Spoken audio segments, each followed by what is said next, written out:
welcome to Sar's channel. Today I'll be showing you how to make homemade candy floss. This is the really easy recipe. So first I just put some normal sugar into a bowl with a couple of drops of food colouring and just mix it in really nicely. Then you'll just need like a candy floss machine. These chopsticks, you'll need a couple of them, but you can reuse them. And just like a spoon, so you can measure all the ingredients when you put it in. So I'm doing this under adult supervision. Do not do this alone because you might do it wrong and it might not come as good. So you need to turn this on first and let it heat up. So you can add different colours if you want to make it more silly, but I'm just going with the classic pink. It's getting hotter and hotter.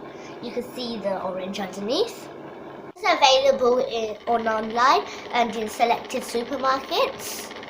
You have to keep this running for like 2 minutes until it's really hot.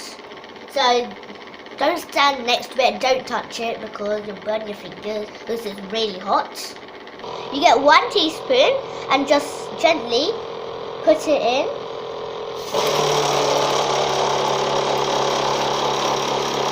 And then you just get the stick and spin it around. So it's like a spider web and you just spin it round and round really fast and it just gets caught. As you can see, it's starting to form now. It's really fun making this because it's spinning really fast and it's really noisy as well.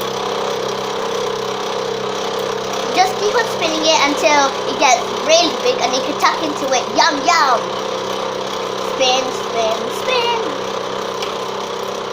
This is the most fun thing I've ever did. You keep on rolling it until you get a big bundle of candy floss. So now it's ready to eat! So don't forget to like, comment, share and don't forget to subscribe to my channel. Bye!